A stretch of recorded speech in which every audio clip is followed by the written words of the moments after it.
샬롬, 반갑습니다. 오늘 하루도 주님께서 채워주시는 평안이 여러분에게 충만하시기를 기원드립니다. 오늘 하루도 알게 모르게 우리를 인도하실 그 하나님에게 붙들리는 하루가 되시기를 바랍니다. 오늘은 고린도전서 14장 1절로 40절의 말씀을 가지고 예언과 방언은 무엇을 말하는가 라는 주제로 우리가 요약 강의를 나누어 봅니다. 본문 1절에서 2절 말씀입니다. 사랑을 따라 구하라. 신령한 것을 사모하되 특별히 예언을 하려고 하라. 방언을 말하는 자는 사람에게 하지 아니하고 하나님께 하나니 이는 알아듣는 자가 없고 그 영으로 비밀을 말하느니라. 아멘. 성도는 항상 신령한 것을 사모해야 합니다. 신령한 것은 육신에 속한 것이나 세상에 속한 것과는 반대되는 겁니다, 여러분. 즉 성령과 중생한 영혼에 속한 것이지 또 영적인 것입니다, 여러분. 바울은 성도가 신령한 것을 사모하되 특별히 예언을 하라고 하였습니다. 물론 예언은 하나님의 말씀, 즉 성경입니다. 요한계시록 1장 3절에 보게 되면은 이 예언의 말씀을 읽는 자와 듣는 자들과 그 가운데 기록한 것을 지키는 자들은 복이 있나니 때가 가까움이라고 하셨습니다. 디모데전서 1장 18절에서도 전에 너를 지도한 예언을 따라 그것으로 선한 싸움을 싸우라고 하였습니다. 여기서 말하는 예언은 성경 말씀을 가리키는 겁니다. 그렇습니다, 여러분. 성경 말씀 가운데 장차 되어질 것은 다 예언입니다. 모든 성경은 오늘날 우리 성도가 마땅히 해야 될 것과 또 걸어가야 될 길을 가르쳐주고 있는 겁니다, 여러분. 따라서 바울은 예언을 하려고 하라는 것은 자기가 걸어갈 말씀을 찾아서 그 말씀을 붙들고 걸어가라는 뜻이고 모든 사람이 행하여야 할 말씀을 찾아서 증거하라는 겁니다, 여러분. 성령의 조명을 받아 말씀을 새롭게 깨달고 또 마땅히 해야 할 것을 하고 고쳐야 할 것을 고치고 버릴 것은 버리고 모든 사람에게 전해야 할 말씀을 전파하는 것이 곧 예언을 하는 것인 줄로 믿으시길 바랍니다. 그렇습니다, 여러분. 이것이 성도에게 굉장히 중요한 일입니다. 이것이 없으면 빛이 없어지고 생명이 살지 못합니다. 고린도 교회 성도들은 이것이 중요한 것임을 알지 못하고 오히려 중요하지 않은 방언을 중요하게 생각하였습니다. 그러므로 바울은 그 잘못된 것을 바로 세우려고 본 편지를 쓰게 된 겁니다. 계속해서 3절에서 5절을 봅니다. 그러나 예언하는 자는 사람에게 말하여 덕을 세우며 권면하며 안위하는 것이요 방언을 말하는 자는 자기의 덕을 세우고 예언하는 자는 교회의 덕을 세우나니 나는 너희가 다 방언하기를 원하나 특별히 예언하기를 원하노라. 방언을 말하는 자가 만일 교회의 덕을 세우기 위하여 통역하지 아니하면 예언하는 자만 못하니라. 예언, 즉 하나님의 말씀을 말하는 자는 사람에게 말하여 덕을 세우고 권면하여 위로하여 줍니다. 여기 덕을 세운다는 것은 유익을 준다는 말인데 하나님의 말씀을 가르쳐서 성도들의 믿음에 유익함을 준다는 겁니다. 바울은 고린도 교회 성도들에게 너희가 다 방언 말하기를 원하나 특별히 예언하기를 원한다고 했습니다. 그리고 방언을 말하는 자가 만일에 교회에 유익함을 주기 원한다면 그 방언을 통역하지 않으면 예언하는 자만도 못하다고 하였습니다. 그러므로 바울은 그러므로 바울은 방언을 말하는 자는 통역하기를 기도하라고 하였습니다. 12절 13절에 기록되어 있죠. 그렇습니다, 여러분. 방언을 말하는 자가 교회에서 성도들이 알아듣지 못하는 방언만 말하고 계시나 지식이나 예언이나 가르치는 것이 없으면 교회에 아무런 유익함이 없다는 겁니다, 여러분.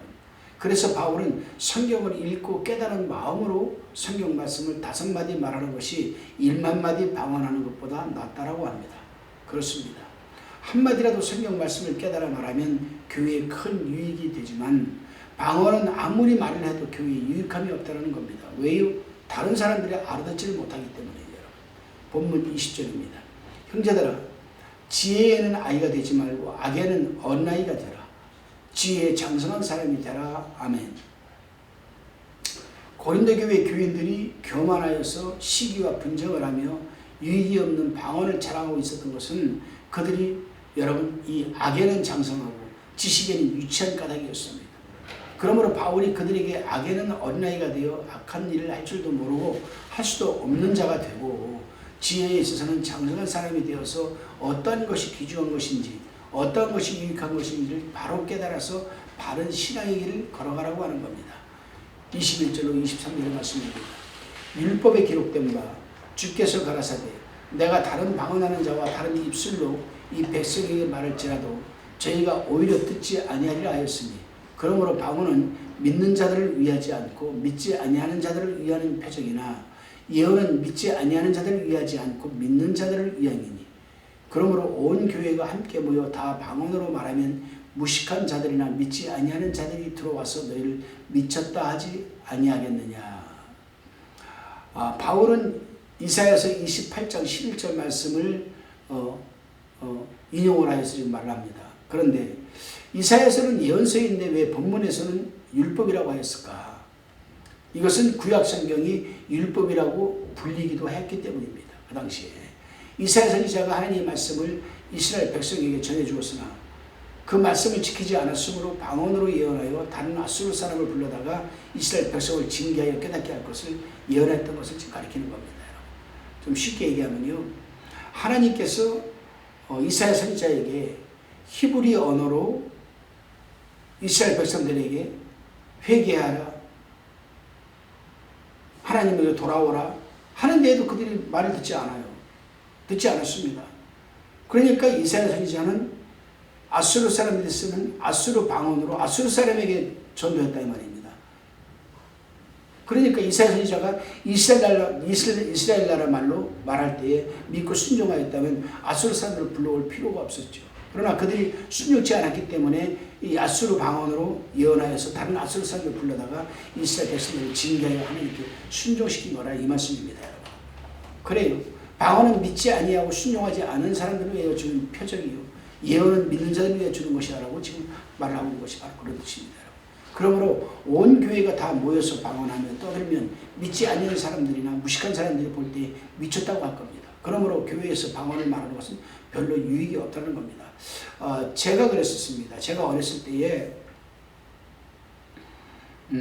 교회를 갔는데 그때 부흥회를 했었습니다. 부흥회를 했는데 그 부흥 강사님이 통성 기도로 이제 기도하자라고 얘기를 하고 통성 기도하는데 저희 어머님도 막 방언으로 기도를 하고 옆에서 막 방언으로 기도하는데 내가 볼 때는 그 당시 어릴 때니까 내가 볼 때는 다 미친 사람들로 보이는 거예요. 다 막 그냥 막 몸부림치면서 막 뭐 이상한 말로 막 말들을 하니까 이 사람 다 미쳤다. 난 그렇게 생각이 들었던 겁니다, 여러분. 그거가 똑같은 겁니다, 여러분.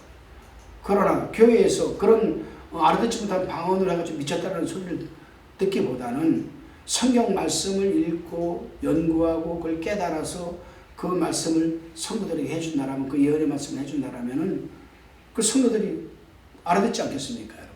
바로 그걸 얘기하는 겁니다. 본문 24절로 25절 말씀입니다.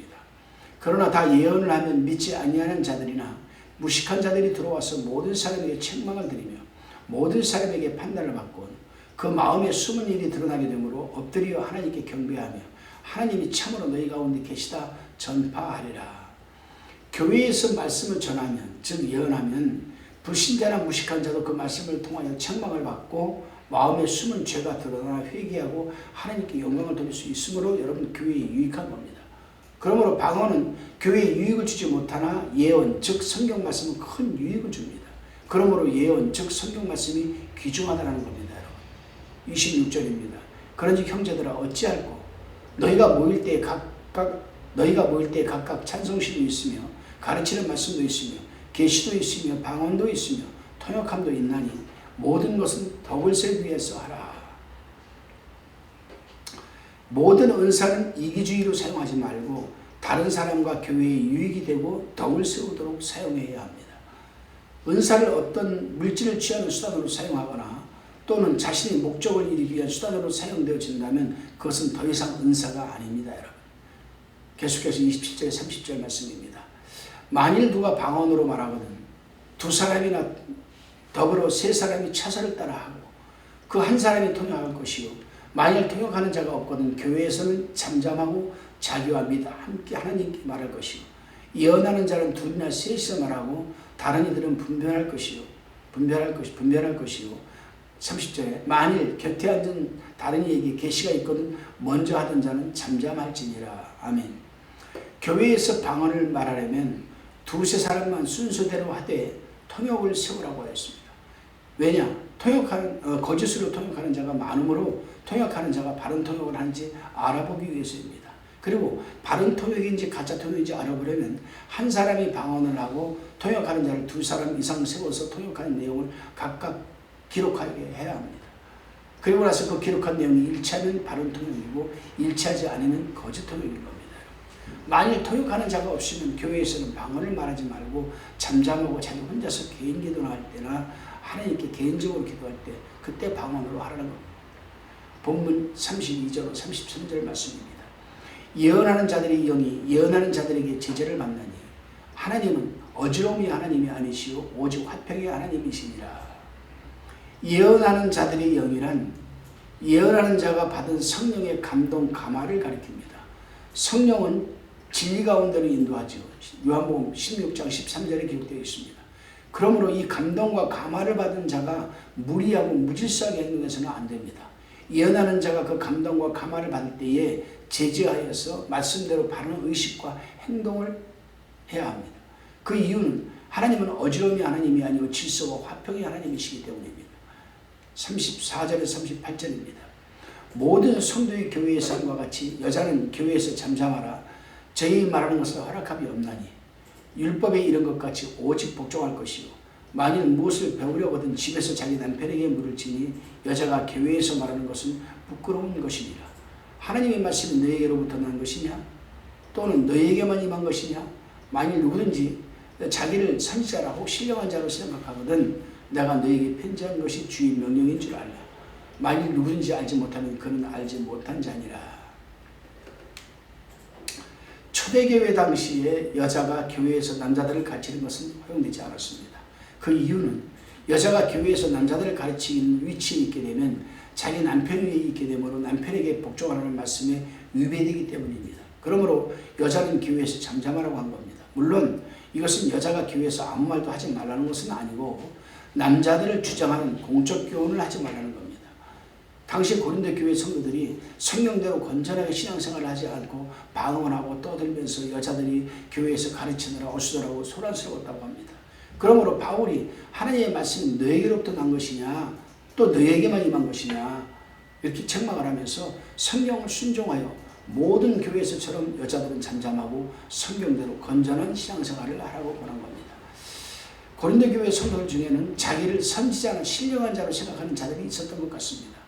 그러므로 바울이 그들에게 너희가 신령한 자라면 이 편지로 권면하는 말이 주님의 명령인 줄 알라고 하였습니다.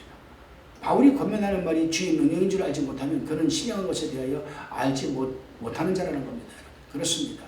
자기가 신령한 자라고 생각을 하면 방언에 대하여 바울이 말한 모든 것이 주의 명령인 줄 알았을 겁니다. 그러나 만일 주의 명령이 아닌 줄로 생각하면 그는 신령한 자도 아니요 선지자도 아닌 겁니다. 여러분. 본문 39절로 40절입니다. 그런즉 내 형제들아 예언하기를 사모하며 방언하기를 금하지 말라. 모든 것을 적당하게 하고 질서대로 하라. 아멘. 바울은 예언하기를 사모하라고 하였습니다. 성령의 인도를 받아서 하나님의 말씀이 은혜스럽고 그 말씀이 자기에게 생명과 힘이 되어 자기를 인도해주는 예언의 말씀, 즉 성경 말씀이 되도록 사모하라는 겁니다. 또한 방언 말하기를 금하지 말라고 하였습니다.